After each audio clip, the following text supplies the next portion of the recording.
बच्चों, जैसा कि मैं तुमको पहले वीडियो में ही बता दी थी कि इसके बाद मैं इराक पर आक्रमण पढ़ाऊंगी। तो इराक पर आक्रमण आज पढ़ाऊंगी। कुवैत पर इराक की गतिविधियों के बाद से ही अमेरिका इराक के पीछे लगा हुआ था। इराक के तानाशाह सद्दाम हुसैन का शासनकाल हत्याओं एवं यातनाओं के लिए कुख्यात हो चुका था। उसने हजारों कुर्दों की निर्मम हत्या करवाई। इसके अतिरिक्त अमेरिका ने यह बहाना बनाया कि इराक ने सामूहिक नरसंहार के शस्त्र विकसित कर लिए हैं, परंतु अमेरिका की असली नज़र इराक के विशाल तेल भंडार पर भी थी और इस कारण वह वहां पर अपनी मनपसंद सरकार कायम करना चाहता था। अमेरिका द्वारा संयुक्त राष्ट्र संघ के माध्यम से इराक पर यह दबाव बनाया कि वह अंतर्राष्ट्रीय पर्यवेक्षकों को इराक के हथियारों को निरीक्षण करने दिया जाए, लेकिन सद्दाम हुसैन ने ऐसा करने से मना कर दिया। ऐसे में अमेरिका ने आकांक्षाओं का महाजोट बनाया जिसमें 40 से अधिक देश शामिल हुए। संयुक्त राष्ट्र संघ की अनुमति के बिना इस महाजोट में ने 19 मार्च 2003 को ऑपरेशन इराकी फ्रीडम के कूट नाम से इराक पर हमला कर दिया। सद्दाम हुसैन की सरकार चंद दिनों के बाद ही समाप्त हो गई। 2006 में को उसे फांसी दे गई। इस दूसरे खाड़ी युद्ध में अमेरिका ने 3000 से भी अधिक सैनिक मारे गए। इराक के सैनिक कहीं इससे बड़ी संख्या में मारे गए और उस देश के लगभग 50,000 से भी अधिक सामान्य नागरिक मौत की भेंट चढ़ चुके हैं।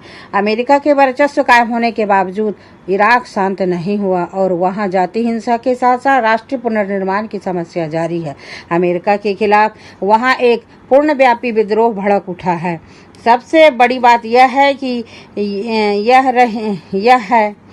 सबसे बड़ी बात तो यह रही कि इराक के पास से सामूहिक नरसंहार के हथियार नहीं मिले हैं। इस प्रकार अमेरिका के क्रियाकलापों की असफलता साबित हुई। इसके बाद मैं तुम्हें आर्थिक एवं वैचारिक स्तर पर अमेरिका का वर्चस्व एवं उनकी चुनौतियां के बारे में बताऊं। अब क्या होता है वर्चस्व का अर्थ? अब वर्चस्व हेगेमनी शब्द की जड़ें प्राचीन यूनान में है। इन शब्दों से किसी एक राज्य के नेतृत्व या प्रभुत्व का बोध होता है। मूलतः इस शब्द का प्रयोग प्राचीन यूनान में अन्य नगर राज्यों की तुलना में एथेंस की प्रबलता को इंगित करने के लिए किया जाता है। इस प्रकार हेगेमनी के पहले अर्थ का संबंध राज्यों के बीच सैन्य क्षमता की बुनावट और तौल से है। हेगेमनी से ध्वनित सैन्य प्राबल्य का यही अर्थ आज विश्व राजनीति में अमेरिका की हैसियत बताने के लिए किया जाता है। सोवियत संघ के पतन के बाद दुनिया में एकमात्र महाशक्ति अमेरिका बचा।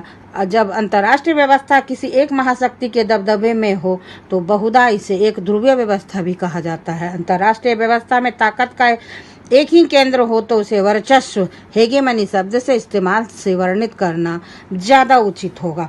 विश्व राजनीति में ऐसे बहुत कम अवसर आए जब संपूर्ण विश्व पर किसी एक देश की वर्चस्वता स्थापित हुई। इतिहास में अमेरिका से पहले ऐसे अवसर केवल 2 बार आए जब किसी देश या संघ ने अमेरिका की तरह अपना वर्चस्व कायम किया हो। 1660 से लेकर 1713 ईस्वी तक फ्रांस का वर्चस्व था, जबकि 1860 से लेकर 1910 तक ब्रिटेन का वर्चस्व रहा। ब्रिटेन ने समुद्री व्यापार के बल पर अपना वर्चस्व कायम किया।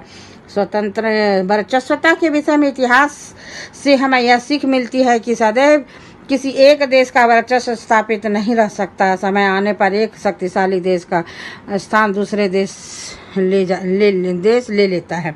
अब सैन्य शक्ति के रूप में अमेरिकी वर्चस्व को निम्नलिखित बिंदुओं के अंतर्गत स्पष्ट किया जा सकता है। अब पहला, बेजोड़ एवं अनूठी सैन्य शक्ति। संयुक्त राज्य अमेरिका की शक्ति की रीढ़ उसकी बढ़ी चढ़ी सैनिक शक्ति है। वर्तमान समय में सैन्य शक्ति स्वयं में अनूठी एवं शेष देशों से अपेक्षाकृत बेजोड़ है। आज अमेरिका अपनी सैन्य क्षमता के बलबूते संपूर्ण विश्व में कहीं भी निशाना लगाने में सक्षम है। अपने सैनिकों को युद्धभूमि से अधिकतम दूरी पर सुरक्षित रखकर वह अपने शत्रु को उसी के घर में अपाहिज बना सकता है। इस प्रकार तीसरा है सैन्य खर्च।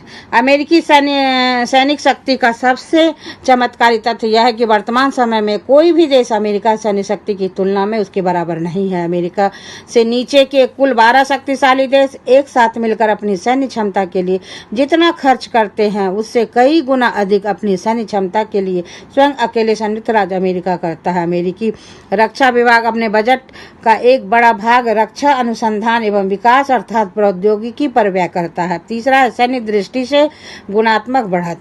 संयुक्त राज्य अमेरिका के सैन्य प्रभुत्व का आधार केवल उच्च सैनिक व्यय ही नहीं बल्कि उसकी गुणवत्ता या गुणात्मक बढ़त भी है।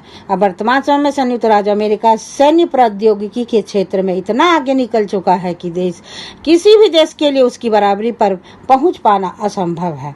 असंभव ही नहीं, नामुमकिन है। यद्यपि इराक पर अमेरिकी आक्रमण से उसकी कुछ कमजोरियां उजागर हुई है। इराक पर अमेरिकी हमले से अमेरिकी सैन्य क्षमता की यह कमजोरी अवश्य दिखाई दी है। वह इराक की जनता को अपनी सेना के समक्ष झुका पाने में सफल हुई है। वह अपने अधिकृत भूभाग में कानून व्यवस्था बहाल करने में सफल नहीं हो पाया। अब आगे की वीडियो में मैं तुमको बताऊंगी ढांचागत तथा आर्थिक क्षेत्र में अमेरिकी वर्चस्व। आज यहीं तक। अब नीचे मैं अभ्यास के प्रश्न दूंगी। ठीक है, आज क्लास यहीं खत्म।